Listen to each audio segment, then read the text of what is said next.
உலகின் மிகவும் ஊக்கமளிக்கும் எலும்பியல் அறுவை சிகிச்சை நிபுணர் ஆண்ட்ரூ ரசல் மரி அவர்களுடைய வாழ்க்கை வரலாறு தான் நம்ம இந்த வீடியோவில் பார்க்க போகிறோம். 1910 ஆகஸ்ட் 22 அன்னைக்கு ஆஸ்திரேலியாவில் இருக்கிற டாஸ்மேனியாவுடைய வெஸ்ட் கோஸ்ட்டில் இருக்கிற குயின்ஸ்டவுனில் ரசல் மெர்வின் மரிக்கும் விவியன் டக்ளஸ் மரிக்கும் மகனாக பிறக்கிறார் ஆண்ட்ரூ ரசல் மரி. இவருடைய அப்பா மவுண்ட் லயல் மைனிங் அண்ட் ரயில்வே கம்பெனியில் ஒரு மைனிங் இன்ஜினியராக, அதாவது சுரங்க பொறியாளராக இருந்திருக்கிறாங்க. இதனால் இவருடைய குடும்பம் நல்ல நிலையில் வாழ்ந்து வந்திருக்கிறாங்க. ஆண்ட்ரூ ரசல் மரி குழந்தை பருவத்திலிருந்தே ஒரு சுறுசுறுப்பான குழந்தையாகவும் திறமையான குழந்தையாகவும் வளர ஆரம்பிச்சிருந்தாங்க. இவர் வளர வளர ஆண்ட்ரூ ரசல் மரி கிரிக்கெட்லையும் டான்ஸ்லையும் ஆர்வம் காட்ட தொடங்கியிருந்தாங்க. இந்த நிலையில் கரெக்டாக 1916 ஆண்டுடைய ஆரம்ப காலகட்டத்தில் ஆண்ட்ரூ ரசல் மரிக்கு 5 வயது இருக்கும்போது, அதாவது ஆண்ட்ரூ ரசல் மரி ஆகஸ்டில் பிறந்திருந்தனால 1916 ஆண்டுடைய ஆரம்ப காலகட்டத்தில் ஆண்ட்ரூ ரசல் மரிக்கு 5 வயது இருந்தது. அப்போ இவருடைய அப்பா இவரை படிக்க வைக்கிறதுக்காக ஆஸ்திரேலியாவில் இருக்கிற டாஸ்மேனியாவுடைய வெஸ்ட் கோஸ்ட்டில் இருக்கிற குயின்ஸ்டவுன்ல இருந்து அதே ஆஸ்திரேலியாவில் இருக்கிற விக்டோரியாவுடைய மெல்பர்னில் இருக்கிற ஹோத்தோனுக்கு இவரை அனுப்புகிறாங்க. குறிப்பாக அங்கே இருக்கக்கூடிய ஸ்காட்ச் காலேஜ் அப்படின்ற ஒரு private Presbyterian day and boarding ஸ்கூலில் இவரை சேர்த்துறாங்க. அந்த ஸ்காட்ச் காலேஜில் பிரைமரி எஜுகேஷனில் ஆரம்பித்து ஹையர் எஜுகேஷன் வரைக்கும் படிக்கிறதுக்கு உண்டான ஃபெசிலிட்டிஸ் இருக்குது. மேலும் அங்கு தங்கி படிக்கிறதுக்கு உண்டான ஃபெசிலிட்டிஸும் இருக்குது. ஸோ அங்கு சேர்ந்து ஆண்ட்ரூ ரசல் மரி இவருடைய ஆரம்ப கல்வியை படிக்க ஆரம்பிச்சிருந்தாங்க.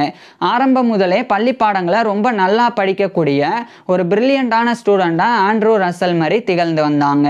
மேலும் இதே காலகட்டத்தில் இவருடைய ஸ்காட்ச் காலேஜ் தரப்பிலிருந்து நடத்தக்கூடிய கிரிக்கெட் மேட்சஸ்லையும் கலந்துக்க ஆரம்பிக்கிறாங்க. மேலும் ஆண்ட்ரூ ரசல் மரிக்கு டான்ஸ்லையும் இன்ட்ரெஸ்ட் இருந்தனால முறைப்படி டான்ஸும் கற்றுக்க ஆரம்பிக்கிறாங்க. இப்படி ஆண்ட்ரூ ரசல் மரியோடைய வாழ்க்கையானது ரொம்ப நல்லா தான் போயிட்டு இருந்தது. திடீர்னு ஒரு துப்பாக்கி சூட்டில் இவர் பாதிக்கப்படுறாங்க. அதாவது ஆக்சிடென்டலாக ஒரு துப்பாக்கியிலிருந்து தோட்டா வெளிவந்து இவருடைய இடது காலில் பட்டுருது. இதுக்கப்புறமா ஆண்ட்ரூ ரசல் மரியை உடனடியாக ஹாஸ்பிட்டலில் சேர்த்துறாங்க. ஹாஸ்பிட்டலில் சேர்த்ததுக்கு அப்புறமா ஆண்ட்ரூ ரசல் மரியினுடைய இடது காலை வெட்டி எடுக்கணும், ஆம்பியூட் பண்ணி எடுக்கணும் அப்படின்றத சொல்லிடுறாங்க. இது ஆண்ட்ரூ ரசல் மரிக்கும் இவருடைய குடும்பத்துக்கும் ஏற்பட்ட மிகப்பெரிய ஒரு துயரமாக இருந்தது. ஆனால் வேற வழி இல்லை, ஆண்ட்ரூ ரசல் மரியினுடைய இடது கால் வெட்டி அகற்றப்பட்டது. அதுக்கப்புறமா ஆண்ட்ரூ ரசல் மரிக்கு வேறு ஒரு செயற்கை கால் பொருத்தப்பட்டது. ஸோ இப்படி ஆண்ட்ரூ ரசல் மரி இந்த விபத்தினால பாதிக்கப்பட்டனால வீட்டிலேயே முடங்கிடுறாங்க. வெளியே போய் ஸ்கூலுக்கு படிக்கணும் அப்படின்ற எண்ணத்துல இருந்து ஆண்ட்ரூ ரசல் மரி விலகிடுறாங்க. ஸோ இவருடைய வீட்டிலே இருக்க சில மாதங்களுக்கு பிறகு ஆண்ட்ரூ ரசல் மரி ஓரளவுக்கு அந்த மனப்பிரச்சனையிலிருந்து வெளிவராங்க. இதுக்கப்புறமா மறுபடியும் இவர் போய் படித்தா நல்லா இருக்கும் அப்படின்னு இவர் விரும்புகிறாங்க. இவருடைய அப்பா அம்மாவும் அதே விரும்புகிறாங்க. இதனால் ஆண்ட்ரூ ரசல் மரியை மறுபடியும் ஆஸ்திரேலியாவில் இருக்கிற டாஸ்மேனியாவுடைய வெஸ்ட் கோஸ்ட்டில் இருக்கிற குயின்ஸ்டவுனில் இருந்து அதே ஆஸ்திரேலியாவில் இருக்கிற விக்டோரியாவுடைய மெல்பர்னில் இருக்கிற ஹோத்தோனுக்கு அனுப்பி அந்த ஸ்காட்ச் காலேஜ்லேயே சேர்த்துறாங்க. அங்கு தொடர்ந்து படித்து 1923 ஆண்டுடைய ஆரம்ப காலகட்டத்தில் இவருடைய 12 வயதில் ஆண்ட்ரூ ரசல் மரி இவருடைய ஆரம்ப கல்வியை முடிக்கிறாங்க. இதை 2 ஆண்டுகளுக்கு முன்னாடியே இவர் முடிச்சிருக்கணும். ஆனால் இந்த ஒரு துப்பாக்கி சூடுனால இவர் பாதிக்கப்பட்டனால வீட்டில் கிட்டத்தட்ட 2 வருடங்கள் முடங்கி இருந்தாங்க. அதனாலேயே ஆண்ட்ரூ ரசல் மரி கொஞ்சம் லேட்டாக 1923 ஆண்டு தான் இவருடைய ஆரம்ப கல்வியை முடிச்சிடுறாங்க. ஆரம்ப கல்வியை முடிச்சதுக்கு அப்புறமா அந்த ஸ்காட்ச் காலேஜில் ஹையர் எஜுகேஷனும் படிக்கிறதுக்கு உண்டான ஃபெசிலிட்டி இருக்கிறனால ஆண்ட்ரூ ரசல் மரி அந்த ஸ்காட்ச் காலேஜிலேயே இவருடைய ஹையர் எஜுகேஷன் உயர்கல்வியையும் படிக்க ஆரம்பிக்கிறாங்க. உயர்கல்வியின் போது ஆண்ட்ரூ ரசல் மரி ரொம்ப நல்லா படித்து வந்தாங்க. குறிப்பாக இந்த காலகட்டத்தில் இவர் மருத்துவம் படித்து மருத்துவர் ஆகிறது அப்படின்னு ஆண்ட்ரூ ரசல் மரி முடிவு செய்கிறாங்க. இந்த நிலையில தான் ஆண்ட்ரூ ரசல் மரியினுடைய கையில் இன்னொரு காயம் ஏற்படுது. குறிப்பாக விபத்தின் மூலமாக அந்த காயம் இந்த ஒரு இடத்துல இருக்கக்கூடிய இந்த அல்னர் நர்வ் அப்படின்ற அந்த நரம்பு அதில் ஏற்படுது. அது இப்படி இவருக்கு இந்த கையில் லெஃப்ட் ஹேண்டில், அதுவும் லெஃப்ட் ஹேண்ட்லேயே அந்த காயம் ஏற்பட்ட பிறகு இடது கையை அந்த அளவுக்கு இவரால் எல்லா வேலை பார்க்கறதுக்கும் பயன்படுத்த முடியாது. அதாவது வலது கை எந்த அளவுக்கு இவர் பயன்படுத்துகிறாரோ அதே அளவுக்கு இடது கையை இவரால் பயன்படுத்த முடியாது. அந்த ஒரு டிசபிலிட்டியும் ஆண்ட்ரூ ரசல் மரிக்கு ஏற்படுது. ஸோ ஏற்கனவே இவருக்கு இடது காலில் துப்பாக்கி சூடு மூலமாக அந்த ஒரு விபத்தினால இடது காலை இழக்க வேண்டிய நிலை ஏற்பட்டிருந்தது. இப்போ இடது கையில் ஒரு விபத்தில் காயம் ஏற்படுது. அந்த காயம் இடது கையில் இந்த எல்போக்கு கீழே போகக்கூடிய அல்னர் நர்வ் அப்படின்ற அந்த நரம்புல பெரிய சேதத்தை ஏற்படுத்துது. இதனாலே இந்த கையை சரியாக யூஸ் பண்ண முடியாது, அந்த நிலைக்கே உள்ள உள்ளாகுறாங்க. இருந்த போதும் கூட அந்த டிசபிலிட்டிலாம் இருந்தாலும் ஆண்ட்ரூ ரசல் மரி வந்து அந்த டிசபிலிட்டியோட இவர் வந்து கிரிக்கெட் ஆட கற்றுக்கிட்டாங்க. அதுக்கப்புறம் டான்ஸ் ஆட கற்றுக்கிட்டாங்க. ஸோ அது மாதிரி இவர் வந்து தொடர்ச்சியாக மனதில் ஒரு மிகப்பெரிய ஒரு நல்ல ஒரு இன்ஸ்பிரேஷனோட இவர் வந்து ஒர்க் பண்ணி வந்தாங்க. அதாவது கிரிக்கெட் விளையாடுறத கற்றுக்கிறதுலையும் டான்ஸ் ஆட கற்றுக்கிறதுலையும் இவர் ரொம்ப ஃபோக்கஸ்டாக இருந்தாங்க. அதேமாதிரி படிப்புலையும் தொடர்ந்து கவனம் செலுத்தினாங்க. இதுக்கப்புறமா 1930ஆம் ஆண்டுடைய ஆரம்ப காலகட்டத்தில் இவருடைய 19 வயதில் ஆண்ட்ரூ ரசல் மரி வந்து இவருடைய ஹையர் எஜுகேஷனை அந்த ஸ்காட்ச் காலேஜிலேருந்து முடிக்கிறாங்க. முடிச்சதுக்கு அப்புறமா அதே ஸ்காட்ச் காலேஜ்லயே ஆண்ட்ரூ ரசல் மரி வந்து ப்ரீ மெட்ரிகுலேஷன் ஸ்டடியும் பண்ண ஆரம்பிக்கிறாங்க. இது வந்து பிஃபோர் காலேஜ் ப்ரிப்பரேட்டரி கோர்ஸ் அப்படின்னு அழைக்கப்படும். அதாவது காலேஜ் ஜாயின் பண்ணி படிக்கிறதுக்கு முன்னாடி படிக்கக்கூடிய ஒரு 1 இயர் கோர்ஸ் தான் இது. இதை எடுத்து ஆண்ட்ரூ ரசல் மரி வந்து அடுத்த ஓராண்டு படிக்கிறாங்க. பிறகு 1931ஆம் ஆண்டுடைய ஆரம்ப காலகட்டத்தில் இவருடைய 20 வயதில் ஆண்ட்ரூ ரசல் மரி வந்து pre matriculation study before college preparatory course அப்படின்ற அந்த 1 இயர் கோர்ஸையும் அந்த ஸ்காட்ச் காலேஜில் இருந்தே முடிக்கிறாங்க. இந்த ஸ்காட்ச் காலேஜ் ஆனது மெல்பர்னில் இருக்கிற ஹோத்தோனில் இருக்குது. ஸோ அந்த மெல்பர்ன்லேயே இருக்கக்கூடிய யூனிவர்சிட்டி ஆஃப் மெல்பர்னில் இருக்கக்கூடிய ஒரு காலேஜான ஆர்மன் காலேஜ், அங்கே வந்து இவர் மருத்துவம் படிக்கிறதுக்காக இந்த 1931ஆம் ஆண்டு ஜாயின் பண்ணுறாங்க இவருடைய அப்பா மூலமாக. ஏன்னா ஆண்ட்ரூ ரசல் மரி வந்து மருத்துவம் படிக்கணும்னு விரும்பினால அந்த மெல்பர்ன்லேயே இவர் வந்து படிக்க ஆரம்பிக்கிறாங்க. குறிப்பாக அந்த மெல்பர்னில் இருக்கிற யூனிவர்சிட்டி ஆஃப் மெல்பர்னுடைய ஒரு அங்கமான ஆர்மன் காலேஜில் இவர் வந்து படிக்க ஆரம்பிக்கிறாங்க. இந்த ஆர்மன் காலேஜில் இவர் படித்தாலும் இவருக்கு டிகிரி வந்து யூனிவர்சிட்டி ஆஃப் மெல்பர்ன்ல இருந்து தான் வழங்கப்படும். ஸோ இவர் வந்து MBBS bachelor of medicine and bachelor of surgery இதை தான் ஆண்ட்ரூ ரசல் மரி வந்து படிக்க ஆரம்பிச்சிருந்தாங்க. இவருடைய கல்வியின் போது மருத்துவ கல்வியின் போது மெடிக்கல் கரிக்குலமாக மருத்துவ பாடத்திட்டங்களாக இவர் வந்து பெத்தாலஜி நோயியல், மெட்டீரியா மெடிக்கா மருந்துகளினுடைய பண்புகள் குறித்து படிக்கிறது, சர்ஜரி அறுவை சிகிச்சை, கிளினிக்கல் மெடிசன் மருத்துவம், அனாட்டமி உடற்கூறியல், பிசியாலஜி உடலியல் இது போன்ற பாடங்களை ரொம்ப நல்லாவே ஆண்ட்ரூ ரசல் மரி வந்து படித்து வந்தாங்க. போக போக ஆண்ட்ரூ ரசல் மரி வந்து அந்த யூனிவர்சிட்டி ஆஃப் மெல்பர்னோடைய கிரிக்கெட் டீமில் கூட ஜாயின் பண்ணுறாங்க. அது மட்டும் இல்லாமல் இந்த பால்ரூம் டான்ஸ் அந்த காம்படிஷனில் கூட இவர் கலந்துக்கிட்டாங்க. பால்ரூம் டான்ஸ் அப்படின்றது வந்து கப்புள்ஸாக சேர்ந்து ஆடுறது, ஒரு பெண் ஒரு ஆண் 2 பேர் இணைஞ்சு வந்து ஆடுறது. ஸோ அந்த மாதிரி டான்ஸில் கூட ஆண்ட்ரூ ரசல் மரி வந்து ஏற்பட்டாங்க. அதாவது காலில் எப்படி ஆடுறாருன்னா செயற்கை கால் வந்து பொறுத்து இருக்கிறாங்க. ஸோ அதை பயன்படுத்தியும் இவர் வந்து ஆடினாங்க. ஆனால் லெஃப்ட் கை அந்தளவுக்கு ஒர்க் பண்ண முடியலனாலும் அந்த மாதிரி அந்த டிசபிலிட்டி இருக்கும்போது கூட அந்த நடனத்தை எப்படி வடிவமைக்கணும், ஸோ அந்த மாதிரி சிந்திச்சு அதன் மூலமாக ஆண்ட்ரூ ரசல் மரி வந்து ரொம்ப நல்லா டான்ஸும் ஆடினாங்க. அது எந்த அளவுக்குன்னா இவர் வந்து கிரிக்கெட்டாக இருக்கட்டும் பால்ரூம் டான்ஸாக இருக்கட்டும் ரெண்டுலையுமே எக்ஸலண்ட்டாக வந்து செயல்பட்டாங்க. இந்த நிலையில தான் 1936ஆம் ஆண்டு கிட்டத்தட்ட இவருடைய 25-26 வயதில் ஆண்ட்ரூ ரசல் மரி வந்து இவருடைய MBBS bachelor of medicine and bachelor of surgery அந்த டிகிரியை யூனிவர்சிட்டி ஆஃப் மெல்பர்னுடைய அந்த அதாவது ஆர்மன் காலேஜில் படித்து யூனிவர்சிட்டி ஆஃப் மெல்பர்ன்ல இருந்து பெற்றுறாங்க. இப்போ டிகிரி பெற்ற உடனே MBBS இவர் முடிச்ச உடனே ஒரு மருத்துவராக நோயாளிகளுக்கு சிகிச்சையெல்லாம் கொடுக்க முடியாது. அதுக்கு முன்னாடி ஆண்ட்ரூ ரசல் மரி வந்து ஒரு மருத்துவமனையில் சேர்ந்து அங்கே இருக்கக்கூடிய தேர்ந்த மருத்துவர்கள் நோயாளிகளுக்கு சிகிச்சை கொடுக்கறத பார்த்து பயிற்சி பெறணும். அதுக்கப்புறமா அந்த தேர்ந்த மருத்துவர்களினுடைய மேற்பார்வையின் கீழே ஆண்ட்ரூ ரசல் மரியை நோயாளிகளுக்கு சிகிச்சை கொடுக்கணும். இதெல்லாம் சரியாக செஞ்சாதான் ஆண்ட்ரூ ரசல் மரி ஒரு மருத்துவராக தகுதி பெற முடியும். இதுக்காக இந்த 1936ஆம் ஆண்டு இவர் MBBS முடித்த உடனடியாக அதே மெல்பர்ன்லேயே இருக்கக்கூடிய த ஆல்ஃப்ரட் ஹாஸ்பிட்டல் அப்படின்ற ஒரு மிகப்பெரிய நேஷனல் ஹெல்த் சர்வீஸ் ஹாஸ்பிட்டல் அதில் வந்து இவர் ஜாயின் பண்ணுறாங்க. ஜாயின் பண்ணி மருத்துவ பயிற்சி மெடிக்கல் ட்ரைனிங்கை ஆண்ட்ரூ ரசல் மரி வந்து மேற்கொள்ள ஆரம்பிக்கிறாங்க. இந்த நிலையில தான் படிப்படியாக ஆண்ட்ரூ ரசல் மரிக்கு சர்ஜரியில் ஆர்வம் ஏற்படுது. இவர் ஒரு சர்ஜன் ஆகணும் அப்படின்னு முடிவு செய்கிறாங்க.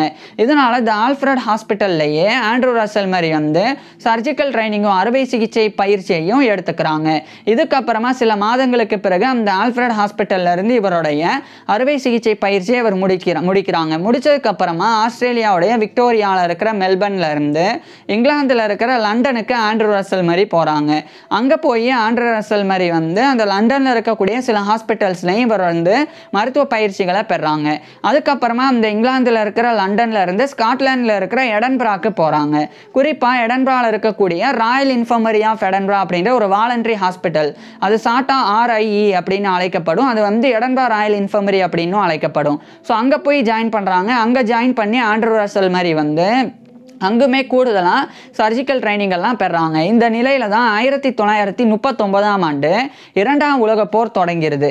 இந்த இரண்டாம் உலகப் போர் தொடங்கிய பிறகு நிறைய நபர்கள் வந்து குறிப்பாக மருத்துவர்கள், அதே மாதிரி மருத்துவ மாணவர்கள் அவங்க எல்லாருமே வந்து போரில் கலந்துக்கிட்டாங்க. ஏன்னா போரில் பணிபுரியக்கூடிய இராணுவ வீரர்கள் அவங்க வந்து அந்த போரில் ஆற்றக்கூடிய சேவையின் போது அவங்களுக்கு ஏதேனும் நோய் ஏற்பட்டாலோ அல்லது காயம் ஏற்பட்டாலோ அவங்களுக்கு மருத்துவ சேவை வழங்கப்படணும். ஸோ அதுக்காக நிறைய மருத்துவர்கள் வந்து நாடு முழுவதில் இருந்தும் அழைக்கப்பட்டாங்க. அப்போ இந்த ராயல் இன்ஃபர்மரி ஆஃப் எடன்பரா அப்படின்ற வாலண்டரி ஹாஸ்பிட்டல்ல இருந்தும் நிறைய மருத்துவர்கள், அறுவை சிகிச்சை நிபுணர்கள் எல்லாம் போரில் போய் கலந்துக்கிட்டாங்க. அதே மாதிரி ஆண்ட்ரூ ரசல் மரியும் போரில் கலந்துக்கணும் அப்படின்னு இவர் வந்து அதுக்குண்டான முயற்சியில் ஈடுபட்டாங்க.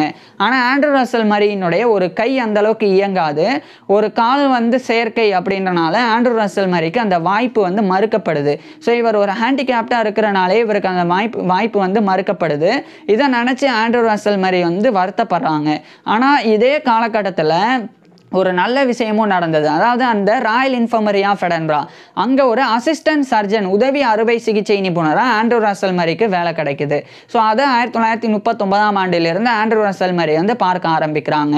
அடுத்து 1940 காலகட்டத்தில் ஒரு பக்கம் போர் மிகப்பெரிய அளவில் போயிட்டு இருந்தாலும் இன்னொரு பக்கம் ஆண்ட்ரூ ரசல் மரி வந்து இந்த அறுவை சிகிச்சையில் எப்படி வந்து முன்னேற்றங்களை ஏற்படுத்தலாம், ஸோ அதில் வந்து இவர் வந்து ஆய்வு செய்ய தொடங்கியிருந்தாங்க. குறிப்பாக இந்த காலகட்டத்தில் இவர் வந்து ஹேண்ட் சர்ஜரி, இந்த கையில் ஏற்படக்கூடிய பாதிப்பு, கையில் ஏற்படக்கூடிய அந்த எலும்பு முறிவு, ஸோ அது போன்றவைகளுக்கு அறுவை சிகிச்சை பண்ணக்கூடிய அந்த பயிற்சியை பெற்றிருந்தாங்க. ஏன்னா ஆண்ட்ரூ ரசல் மரிக்கும் வந்து கையில் தான் வந்து பெரிய பாதிப்பு இருக்குது. ஸோ அதனால் ஆண்ட்ரூ ரசல் மரி இதிலேயே ஆர்வம் காட்டினாங்க. இந்த நிலையில் 1941ஆம் ஆண்டு அந்த எடன்பராலே இருக்கிற லீத் அப்படின்ற இடம், அங்கே இருக்கக்கூடிய லீத் ஹாஸ்பிட்டல், அங்கே வந்து அசோசியேட் அசிஸ்டன்ட் சர்ஜனாகவே இவருக்கு வந்து வேலை கிடைக்குது. ஸோ ஏற்கனவே இவர் வந்து உதவி அறுவை சிகிச்சை நிபுணர், இப்போ அந்த லீத் ஹாஸ்பிட்டலில் இணை உதவி அறுவை சிகிச்சை நிபுணராக வேலை கிடைக்குது. ஸோ இதனாலே இவர் ராயல் இன்ஃபர்மரி ஆஃப் எடன்பரால இருந்து வேலையை ரிசைன் பண்ணிவிட்டு அந்த 1941ஆம் ஆண்டு லீத்துக்கு போய், எடன்பராலே இருக்குது அது, லீத்துக்கு போய் லீத் ஹாஸ்பிட்டலில் ஒரு associate assistant சர்ஜனாக Andrew Russell Murray வந்து பணிபுரிய ஆரம்பிக்கிறாங்க. இதுக்கப்புறமா இவருடைய ஆராய்ச்சியை வந்து தொடர்ந்து பண்ணாங்க. அதில் குறிப்பாக இவர் வந்து பாலிசைசேஷன் அப்படின்ற ஒரு டெக்னிக்கை இவர் வந்து கண்டறிகிறாங்க. இது என்ன அப்படின்னா, இப்போ பிறக்கக்கூடிய குழந்தைகள் சில பேருக்கு வந்து கட்ட விரல் வந்து இருக்காது, அது ரொம்ப வெகு சிலருக்கு தான். ஸோ அது வந்து பிறவி குறைபாடாக இருக்கும். அப்போ கட்ட விரல் இல்லை அப்படின்னு சொல்லும்போது அது மிகப்பெரிய பாதிப்பாக இருக்கும். ஏன்னா எல்லா விரல்களும் வந்து ரொம்ப முக்கியம், ஆனால் கட்ட விரல் அது அந்த எல்லா விரல்களை காட்டிலும் ரொம்ப முக்கியம். அப்போ அந்த கட்ட விரல் இருக்கிற இடத்துல வந்து நியூரோவாஸ்குலர் பெடிகல் வந்து இருக்கும். நியூரோவாஸ்குலர் பெடிகல்னால் இதை தான் வந்து குறிக்குது. ஸோ இது இருக்கும், ஆனால் இது இருக்காது, இந்த விரல் இருக்காது, இந்த விரல் வைக்கக்கூடிய இடம் இருக்கும். ஸோ அதுவும் ரொம்ப சின்னதாக இருக்கும். ஸோ அந்த மாதிரி வந்து குழந்தைகள் பிறக்கும் போதே அந்த ஒரு கன்ஜெனிட்டல் டிஃபெக்டோட பிறப்பாங்க. அப்போ இதை சரி செய்யறதுக்காக தான் இந்த பாலிசைசேஷனை ஆண்ட்ரூ ரசல் மரி வந்து கொண்டு வராங்க. இது என்ன அப்படின்னா, இந்த இண்டெக்ஸ் ஃபிங்கர், இந்த ஒரு ஆள்காட்டி விரல், இதை வந்து எடுத்து ரீப்ளேஸ் பண்ணி இந்த தம்பு இருக்கிற இடத்துல வச்சுருவாங்க.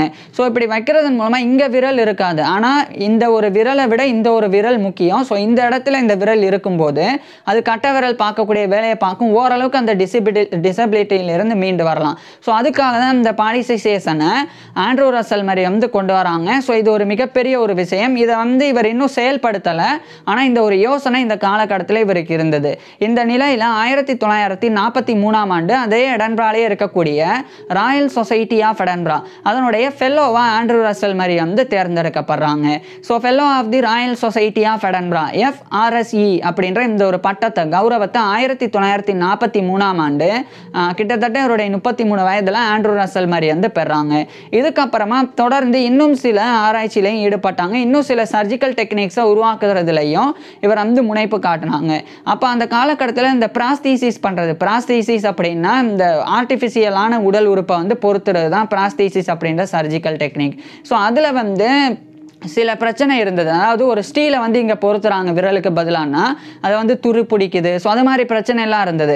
அப்போ ஸ்ட்ரெயின்லெஸ்ஸாக இருக்கணும், அதை ஸ்டீல் ஒன்றை வந்து இவர் வந்து உருவாக்குறாங்க, ஸ்டெயின்லெஸ் ஸ்டீல், அந்த எக்கு வந்து துரு பிடிக்காது. ஸோ அது மாதிரி ஆண்ட்ரூ ரசல் மரி வந்து பண்ணுறாங்க. அதை வந்து பிராஸ்தீசிஸாக வந்து இந்த ஃபிங்கர் ஜாயின்ஸ்லலாம், இந்த அதாவது இந்த விரல் இருக்க வேண்டிய மூட்டுகள், ஸோ அங்கெல்லாம் வந்து இதை பயன்படுத்தலாம் அப்படின்னு சொல்லி ஆண்ட்ரூ ரசல் மரி வந்து இந்த ஒரு புதிய நுட்பத்தையும் வந்து உருவாக்குறாங்க. இது மட்டும் இல்லாமல் ஆண்ட்ரூ ஆண்ட்ரூ ரசல் மரி வந்து கூடுதலாக வயரிங்கை வந்து சர்ஜரியில் பயன்படுத்தினாங்க. வயர் அப்படின்னு சொல்லும்போது அந்த வயர் அப்படின்றது எதுக்கு பயன்படுத்துனாங்கன்னா, இப்போ ஒரு ஆக்சிடென்ட் வந்து நடந்துருது, ஒரு விரல் வந்து யாரோ இழந்துட்டாங்கன்னா அந்த விரல் வந்து அதுக்கப்புறம் வந்து உடனடியாக அந்த விரல் வந்து கிடச்சிருச்சு, அதாவது இப்போ தான் வெட்டப்படுது, விழுந்துருது, அதை உடனே எடுத்துட்டு ஹாஸ்பிட்டலுக்கு கூட்டு போயிடுறாங்க.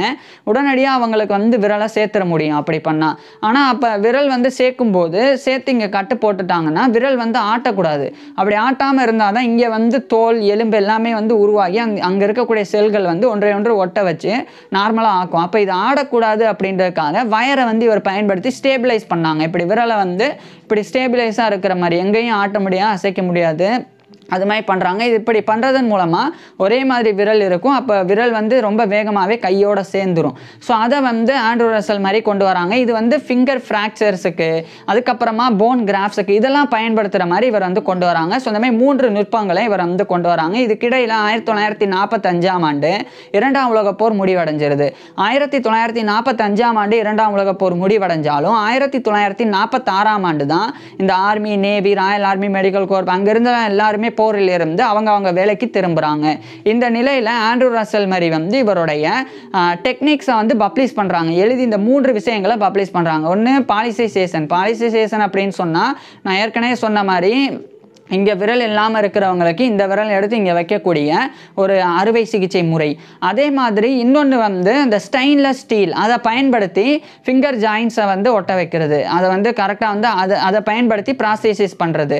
ஸோ அதுக்கப்புறம் 3ஆவதாக தான் இந்த வயரிங்கை வந்து வயரை பயன்படுத்தி ஸ்டேபிளாக வந்து ஃபிங்கர் ஃப்ராக்சர்ஸுக்கும் அதே மாதிரி போன் கிராஃப்ஸுக்கும் அதை வந்து ஸ்டேபிளாக இருக்கிறதுக்கு வயர்ஸை பயன்படுத்துறது. ஸோ அது மாதிரி ஆண்ட்ரூ ரசல் மரி வந்து 3 விஷயங்களை எழுதி பப்ளிஷ் பண்ணுறாங்க. உடனடியாக ஆண்ட்ரூ ரசல் மரிக்கு பெரிய பாராட்டுகள் வந்து கிடைக்குது. ஆனால் இதே 1946ஆம் ஆண்டு போரில் இருந்து நிறைய பேர் வர்றனால அந்த அந்த லீத் ஹாஸ்பிட்டல் அங்கே இவர் வந்து ஒரு அசோசியேட் அசிஸ்டன்ட் சர்ஜனாக இருந்தாங்க. ஸோ இவர் வந்து பெர்மனண்ட்டாக இல்லாமல் டெம்பரவரியாக தான் அந்த பொறுப்பில் நியமிக்கப்பட்டிருந்தாங்க. ஸோ போர் முடிஞ்ச உடனே மற்றவங்க அந்த வேலைக்கு வந்த உடனே இவரை வந்து இந்த வேலையிலிருந்து நீக்குறாங்க.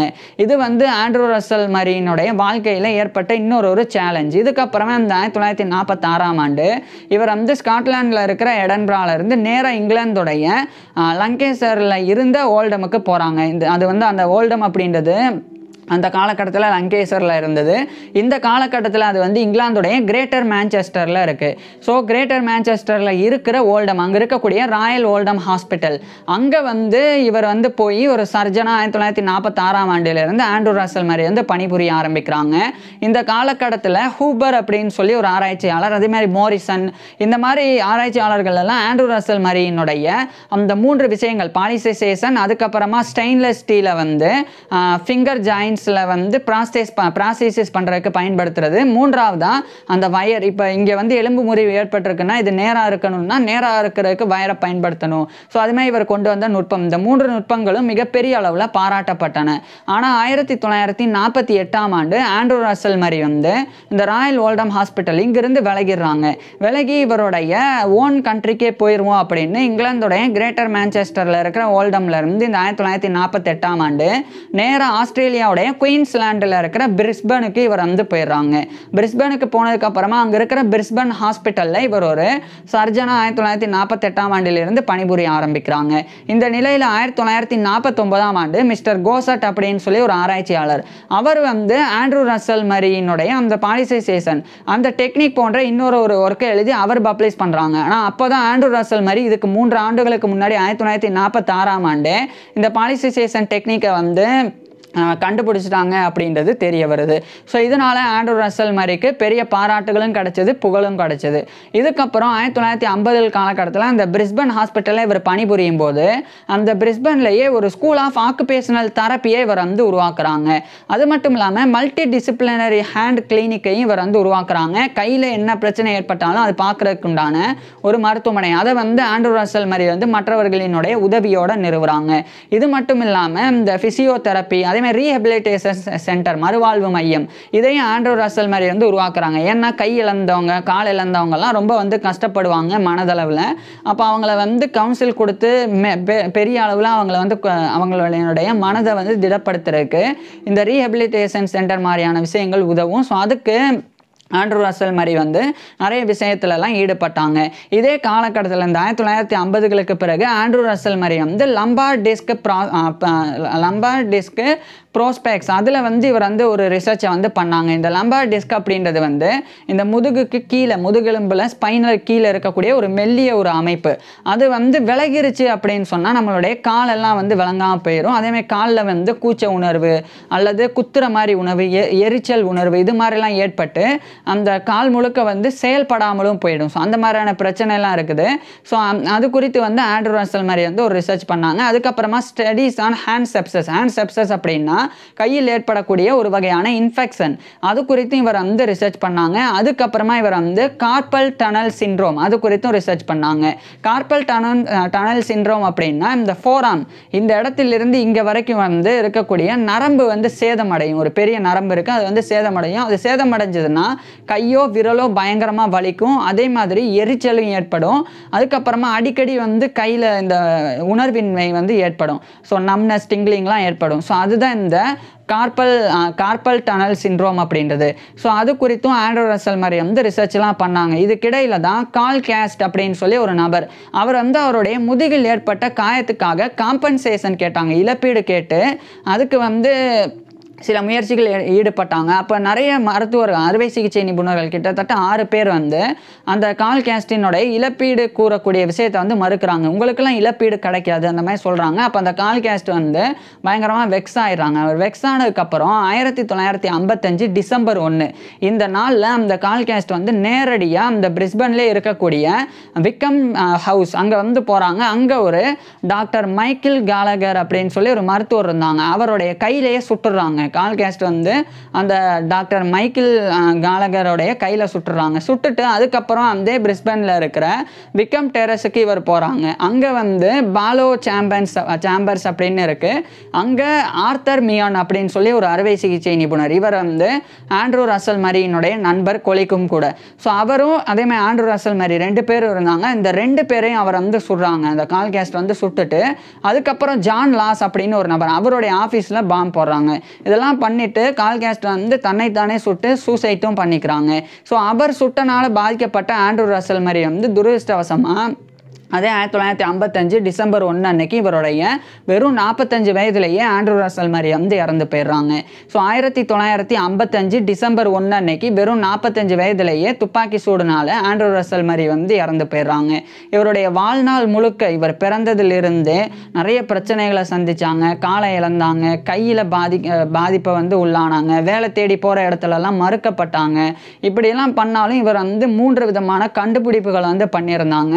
ஸோ அந்த கண்டுபிடிப்புகள் பண்ண அளவுக்கு ஆண்ட்ரூ ரசல் மரி வந்து பெரிய அளவில் கொண்டாடப்படலை அப்படின்றது ஒரு வருத்தமான கசப்பான உண்மையும் கூட. ஸோ ஏன்னா 3 விஷயங்கள், பாலிசைசேஷன், ஸ்டெயின்லெஸ் ஸ்டீல் வந்து ப்ராசஸில் பயன்படுத்துறது, வயரை வந்து ஸ்டேபிளைஸ் பண்ணுறதுக்கு பயன்படுத்துறது அப்படின்னு இந்த மாதிரி இவர் கொண்டு வந்த நுட்பங்கள் பிற்காலத்தில் மிகப்பெரிய அளவில் வளர்ச்சி அடைஞ்சது.